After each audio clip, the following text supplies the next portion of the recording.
Hello, everyone, and thank you so much for tuning in to another episode of the Nezzy's Place podcast, where truth lives. I am so thrilled that you're taking a little time to join into the show this evening. And as you know, this show focuses on positivity, encouragement, inspiration, and motivation. So if you know someone that needs a positive push, please share the link. Welcome to all my new listeners. I'm so happy to have you. Well, today is a special show because I have someone in the studio today, and she's a little special to me.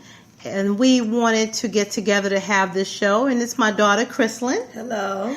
And so we wanted to kind of just have a conversation today about the relationships between fathers and daughters. And because we are both daughters and we both have fathers, we thought this would be a great show. We tried to do it around Father's Day, but time just didn't permit.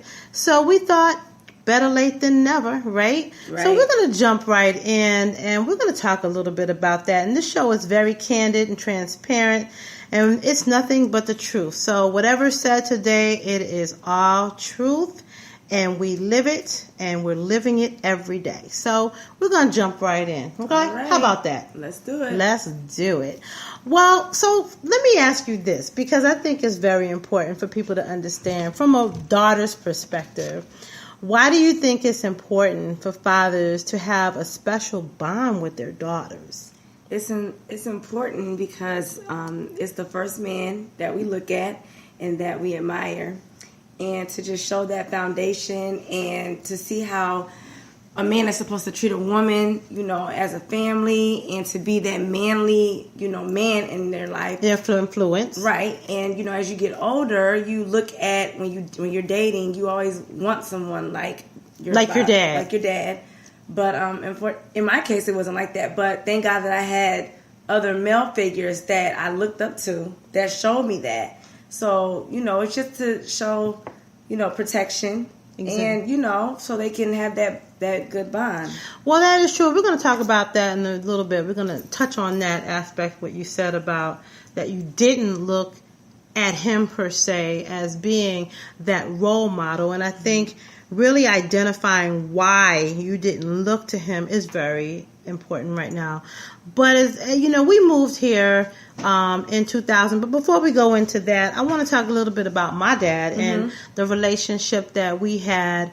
He was the first man that I had in my life, and he was someone who was grounded. He provided a good foundation for me as a daughter, and I'm sure my sister as well. And it helped me to have good relationships with some men and to understand them. And while maybe marriage didn't work, but I still understand the male species. So I love my dad, and I do remember him only spanking me one time because I was a spoiled brat. And he even said he was sorry. So tell me, was I spoiled? Yes. Still are. No, but it's very important. It is. I want to say it's important. It provides a really good, strong foundation for a daughter when she has that good father support. Right. So, as I was saying, we moved here, and tell me a little bit about when we were in California, and we went through a divorce, and what was it like for you going back and forth with your dad, and weekends with me and weekends with your dad? How was that for you? The weekends back and forth it really, as I think about it, when I was younger, it was okay. Like, it wasn't bad. Was it hard for you? It wasn't hard for me to, like, when you dropped me off, it was a fine. It was more like when he dropped me off. You know what I mean? Like, let me see. When he dropped you back off to me? Or right. It was more like, okay, I'm good. But when you were dropping me to him, it was more like, okay, I don't want to go. What am I going to encounter? Like, what am I going to do? Right. What am I going to, Okay, wait. I have to stop the story because I know you remember this. When we went to church and I had to come out because he was meeting me at the church. I will never forget this because I think I just wanted to just die. Shaylin had to be, 5, like maybe 4 or 5. Yeah. And she screamed like she was going into the hands of a total stranger. And I had to go back in church, and I'm like, oh my God, what is going on? Right. And I think I remember asking you, please call me and let me know she's okay. That was really a bad case of me giving the kids to him, because I knew you guys were fine, but it was just, why is she crying like that? And then I don't know, it's so weird when you think about it. It's like, if he built that foundation, like that fatherly, that nurture fatherly, I don't think she would have reacted the way she reacted. Yeah, she was a mess. Yes, she was a mess. I don't think she would have reacted. She was a mess. I don't even know if she remembers that. So listen, guys, take care of your daughters, okay? Because when they get older, they will remember. They will remember. Yes. And you really just don't want that. I have guys that I dealt with, and they have daughters, and it's just, I don't look at it as jealousy. I'm like, wow, the next man that I want, I don't want them to ever feel like that, you know? Because it takes a strong person. It's hard, you know? Right. So, you know, I really do think, guys, you need to step your game up. You heard that, guys. Step up your game. If you have daughters, make sure you take care of them, nurture them, shower them with love. And this is important. Hug your daughters. Hug them. Often. That hug is something that they need from you. Yes. So hug on your daughters. Hug on your sons too. But today's show is about fathers and daughters. We're going to get to sons and fathers. But so going back to when we moved here, after we transitioned and we got here and we got all situated, you were far away from your dad. I was far away, but we didn't have that connection. We didn't have that connection then. So as I got older, it was like, okay, I'm leaving, you know. And then, of course, you want that relationship, but it was just a total disconnect. I tried, it didn't work out, and I don't think he took the initiative to try. So that's where we are today. I'm not mad. There's nothing I can do about it at this point. You don't have any ill will towards him? No, I just don't. It's just like, okay, if you come here, you come here. And it shouldn't be that, though. It shouldn't really, be that way.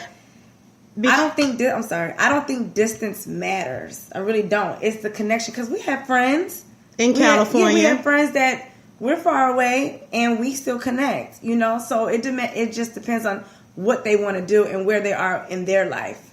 But as a father, you think that, or as a parent, you will want better and you will want to always be connected. Right. So and I do. One of the things that I always wanted to make sure is that you always had a relationship with your dad. And even though I know that I'm out of the mix as far as forcing you guys because you're older now, you know, I do see it because I'm on the outside looking in. And I know that there are some things that as a father that he should step up and do for his daughters, you know, but what can you do? You can't control someone else's actions, and they're going to do what they're going to do. So here's a big one. And we talked about this before, and we've had many conversations about it. It's not anything that's unknown. Right. It's factual. So how do you feel about your dad being gay? Well, at this point, it doesn't really affect me as much, but I would like for him to be open about it. Honest. You know, I feel like when I do go to visit California, it's like I'm in a blur, like I'm in a bubble, and everyone knows everything except for you. Except for me. But it doesn't really affect me. It doesn't bother me at all. I deal with it, you know. Well, I'm glad that I actually took the initiative to. Remember, we went to counseling, and the lady, I remember, dear Michelle, she said, well, why are you here? You remember that? Why are you here? And I said, well, you know, I want to make sure that my daughters understand their dad's decision and that they are not taking any responsibilities for his actions, and know that every man that they meet is not going to be gay or, you know, so I don't want them to feel that way, and I want them to have healthy relationships with men. And I felt this was an important step. And so did the therapy help you at all to kind of get past that a little bit? Somewhat. But then, you know, at the end of the day, you have a little bit of speculation. Okay, well, wait, I do have to ask this question. Do you actually look at guys to see if they have any of the traits? Because you're younger. You're in a younger generation where times are changing, you know, so Do you look at men now and you just begin to wonder, I wonder if, or look at some of their mannerisms and things that they do, because do you have any fears that this will happen to you, that my story will be your story, and you don't want to be married to someone and then have kids and all of a sudden, oops, I'm gay, whatever, right? But you don't want that to be your story. So do you think do you look at men differently in a way? I do, 50-50, I do. 50-50. But then it makes it even harder because, like you said, this generation changed and a lot of things down low. The down low. And it makes you, like, look at a person, you know? And why, is it okay to ask? Like, because they get offended. That's a good one, Krislyn. That's a good question. You know, people are so outwardly outspoken now. You know, if you did ask, you shouldn't even have to ask anymore. You shouldn't have to ask. You should say, you know, if you're bi, whatever. But I'm praying to God that that won't be your story. Right. And that won't be Shaylin's story or anyone else's story that we know that are involved with a male relationship and vice versa, you know, because there are things that happen. Not that being gay is so bad, because that's the way life is now. And even though I will never understand it, but who am I? It is what it is. It is what it is. It's the world and the way we go now. So, you know what? So let's move on. So we talked about that, and I know that playing a role, a fatherly role, is significant. Yes. And I know that you are grounded, and you have, you know, come up to be a really beautiful woman. So what other questions do you have? We talked about father-daughter relationships. Do you have any other questions, like something that's on your mind as far as relationships or things like that? Because I know we talk a lot about different things. So before we go, I just want to do a quick snippet of something, whatever you want. This is your bonus question for today. Okay, guys. So I was watching a show, and it was a couple, and the lady was dating her husband or her fiance for 4 years. So my question is to you guys, like women, why do women pressure on marriage? And, you know, of course we all want to get married. We have that fairy tale and what have you. But why do we pressure our men that we're dating, or why can't we just date to date? We put so much pressure on them to the point where they probably don't even want to do it. We know how they operate. So it's like, why can't we just let things flow? I'm not saying it's yes. I'm not saying it's no, or what have you. But, you know, I was watching the show, and it just opened up my eyes, because I see that this is something that goes on all the time. These are conversations that I have with my girlfriends, and I'm just wondering. You're just wondering. I'm just wondering. Okay, so they're dating for 4 years? They were dating for 4 years. So it could be a lot of factors, and they're from the men's side, the male, from his point of view, maybe he doesn't feel she's ready, right? He could be looking for something specific, and maybe he's hoping to see it, okay? Maybe he's not ready for marriage. Maybe he doesn't know if she's the one, but maybe, you know, they're dating for 4 years. Apparently she's doing something right. Okay, are they dating? Is he faithful? Is he still playing the field? So he may not be really ready to commit 100% as far as not, you know, going down, being committed as far as marriage is concerned. Right. Because for some men, that's like, lock and chain. And they shouldn't look at it in that sense. It could be that she is forcing him, and men, and we all know, you cannot force a man to do anything. Because once you keep forcing him and talking about it, it becomes to be a nagging. Right. And when you nag men, they pull back, and they will not do what you want them to do. So just asking him, take out the trash, do this. They're not going to do it. Right. Okay, if they're going to do it, they're going to do it when they want to do it. Right. And so, especially marriage, you know, they don't want to feel pressured into that, because I believe when men make a final decision to to say, I want to marry you. They have done some soul searching. They have made a decision that this is the woman that they really want to spend their lives with, because they look to the future. They see this person has a lot in their lives, and when we mesh together, it could be something beautiful.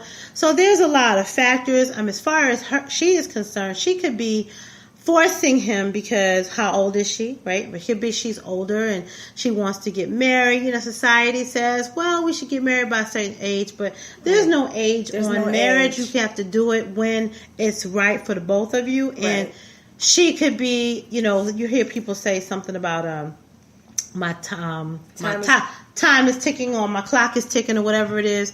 It could be that she wants kids and she doesn't want kids until she's married. Right. So there's a lot of different variables with that. And so I would just say it's wrong to pressure anyone to do anything, because you don't want someone doing something just because you asked them to do it. You want them to do it. Especially something like marriage. You want that to come from the heart. Right. Oh, let's just get married then, because you don't ask me 50,000 times. Okay, whatever. That's not real love. It's I don't want to say it's not real love, but is it a true commitment? Right. You know what I mean? He may truly, truly love her, but he's not ready. He's not ready to take that step yet. And you have to be fair to know when someone is not ready. Here's another key. You have to know where the relationship is going. If you're dating someone for 5 to 10 years, you want to get married, and he's straddling the fence, you got to really assess the relationship. Because if you're fine with dating somebody for 15, 20 years, and there's a lot of people who date because when they get married, it puts them in a different tax bracket. And so that changes a lot of the dynamics financially. So there's some people just decide, you know what, it's fine the way it is. Yes. We love each other. We're just going to hang tight till the end. And sometimes you've been together so long, you might as well just say you're married. It's common law, right? So, any other questions? Hey, this has been a good show, though. Yes. I think we kind of wrapped it up, talked a little bit about father and daughter relationships. But the most part, going back to that, to tie up the show, is I really do hope that your relationship with your dad becomes better as you get older. Okay. Because he needs to see the value and how important it is to truly have that daughter's love and respect. Because although you have a life outside, you have 2 daughters that you brought into this world, and then you have a responsibility. And they need you, especially Shaylin. She really needs that male relationship role model in her life right now. So, hey, thank God for your good guy friends. Thank God for you, Mom. Yes. Hey, high five. High five. Hey, 5. Hey, guys. Well, thank you so much for tuning in to the Nezzy's Place show today. I am so thrilled that you spent some time with me today, and it was a pleasure having you on my show today, Miss Krislyn. So that means you're going to come back? Yep. I'm going to get her to come back, guys. We'll talk about something else. But thanks again. Make sure you shoot on over to the Nezzy's Place website. You can catch all the previous episodes there, and you can connect with me on all social media platforms. Please feel free to send me an email if you have any suggestions for a show, if you have any comments on the show, and if you would just like to say hello to me. I would love to hear from you, because it is because of you that I do this every week, and I so love it. Well, once again, thank you so much, and remember, like I always say, it's your life, your house, your rules. This is the day that we will never see again, and you want to make sure you make things happen. And lastly, if you have a dad, remember how important it is to spend some time with them, love on them, because they are precious always. All right, have a great day. Love ya. Love ya.